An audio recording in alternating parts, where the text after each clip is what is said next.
akan mengadakan konferensi pers sehubungan dengan telah dilakukannya pelaporan terhadap sejumlah nama, totalnya ada 7 orang yang berada di kubu Joko Widodo berkaitan dengan adanya dugaan tindak pidana yang kurang lebih sama dengan yang dilaporkan saudara Joko Widodo, yakni fitnah, pencemaran, menyerang kehormatan, yang itu semua sudah diterima oleh penyidik Polda Metro Jaya beberapa hari yang lalu. Nanti akan ada rinciannya dari Bung Gafur Sangaji. Namun ada beberapa hal yang penting dari tim advokasi yang mengadvokasi kasus ini, khususnya terkait laporan yang disampaikan oleh KRMT Roy Suryo Noto di Projo, yakni sebagai berikut. Yang pertama, sejak diundangkannya KUHP yang baru, Kitab Undang-Undang Hukum Pidana yang baru di 2023 yang lalu, yakni Undang-Undang Nomor 1 Tahun 2023 tentang KUHP, undang-undang tersebut ada jeda 3 tahun dan baru efektif berlaku per 2 Januari 2026. Namun yang menarik bahwa norma tentang pelanggaran fitnah, pencemaran, menyerang kehormatan itu tetap diadopsi dan menjadi satu kejahatan juga. Sehingga meskipun ada KUHP yang baru, setiap orang siapapun tidak bisa atau tidak boleh melakukan penghinaan, pencemaran, menyerang kehormatan kepada siapapun dan dengan sarana apapun, termasuk melalui sosial media. Nah, dengan demikian bahwa hari ini kami ingin menguji dua hal. Yang pertama, apakah prinsip-prinsip equality before the law, yang itu merupakan asas yang sangat prinsipal yang juga diadopsi dalam KUHP yang baru, artinya setiap warga negara berkedudukan sama di hadapan hukum, itu juga akan diperlakukan sama secara hukum oleh penyidik Polda Metro Jaya. Kenapa? Karena pada saat saudara Joko Widodo 30 April 2025 yang lalu membuat laporan polisi berkaitan dengan dugaan fitnah, pencemaran dan menyerang kehormatan melalui sarana ITE, penyidik Polda Metro Jaya begitu gegap gempita cepat langsung melakukan proses penyelidikan dan penyidikan setelah menerbitkan LP.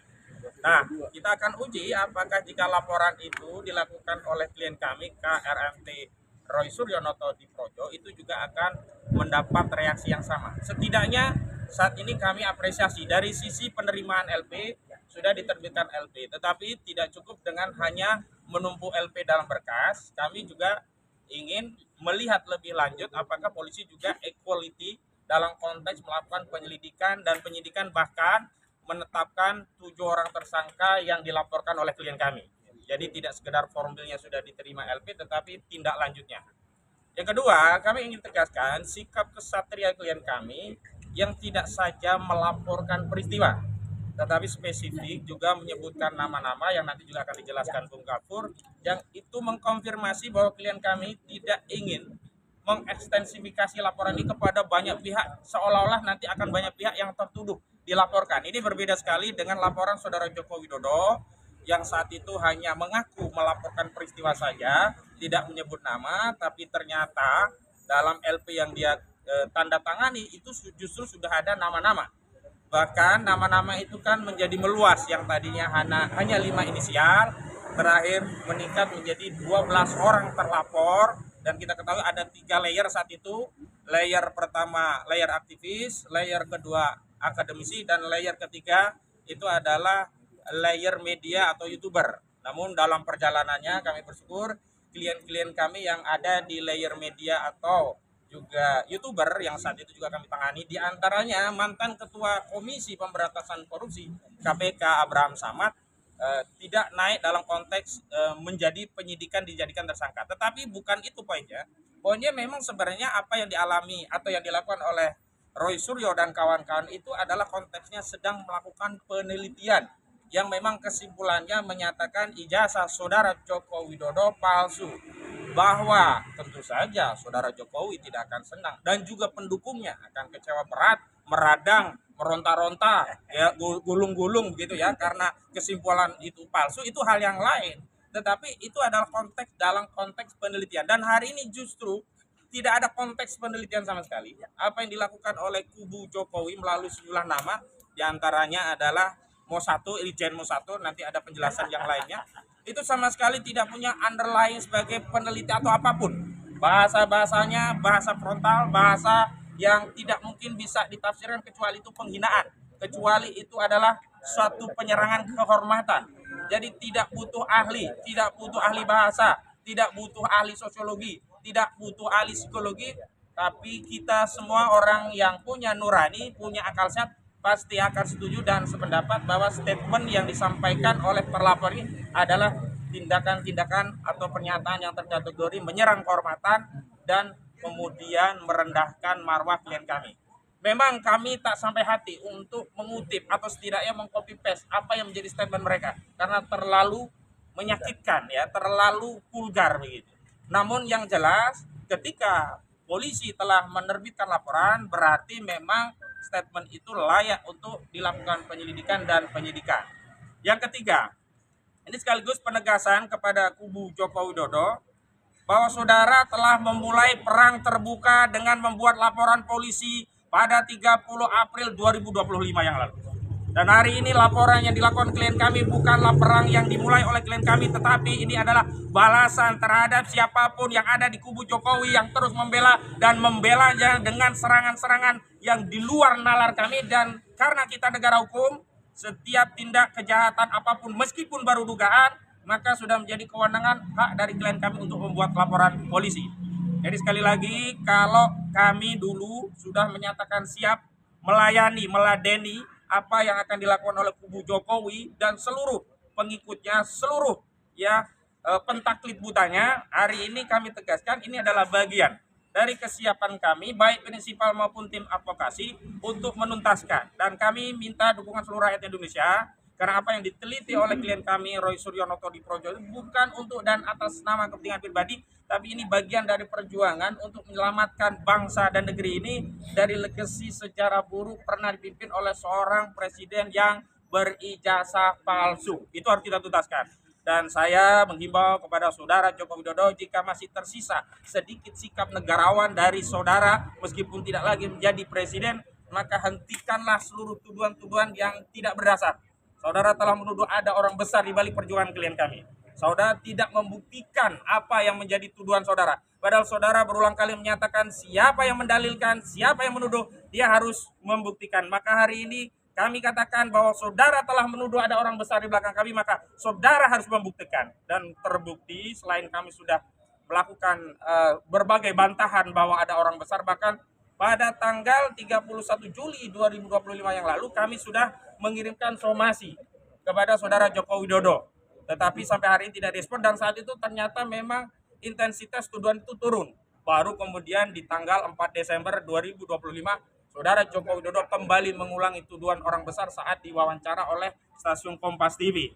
Jadi sekali lagi, kehadiran Partai Demokrat yang juga melaporkan tuduhan orang besar meskipun tidak kepada saudara Joko Widodo, kepada orang-orang yang mengedarkan tuduhan yang kami yakini tidak mungkin lepas dari izin persetujuan atau setidaknya arahan dari saudara Joko Widodo, karena saudara Joko Widodo sendirilah yang pertama kali mengedarkan tuduhan orang besar. Jadi itu ya 3 prinsip dasar kami dalam konferensi pers, dan selanjutnya secara teknis Bung Abdul Ghafur Sangaji akan menyampaikan rinciannya. Silakan Bung. Ya, terima kasih Bang Ahmad Kozinudin. Assalamualaikum warahmatullahi wabarakatuh. Waalaikumsalam. Salam Fatwa. Pada kesempatan yang baik ini, pertama-tama saya mengucapkan selamat tahun baru kepada semua rekan-rekan media dan seluruh masyarakat Indonesia, bahwa pada tahun baru ini, sebagaimana tadi sudah disampaikan oleh Bang Ahmad Kozinudin, kita sudah punya produk hukum pidana nasional yang berlaku secara bersamaan, yaitu Undang-Undang Nomor 1 Tahun 2023 tentang KUHP dan Undang-Undang Nomor 20 Tahun 2025 tentang KUHAP berlaku secara bersamaan sejak tanggal 2 Januari 2026. Dan kita bersyukur kedua produk hukum itu telah mewakili nilai-nilai Pancasila, kemudian Undang-Undang 45 dan kearifan lokal, karena di dalam hukum pidana material kita sudah diadopsi namanya peradilan adat atau nilai-nilai hukum adat di dalam hukum pidana material kita. Nah, tahun baru tentu selalu ada hal baru, tentu selalu ada semangat baru, tentu selalu ada spirit baru, dan tentu selalu ada optimisme baru, tetapi juga tentu selalu ada peristiwa-peristiwa hukum baru.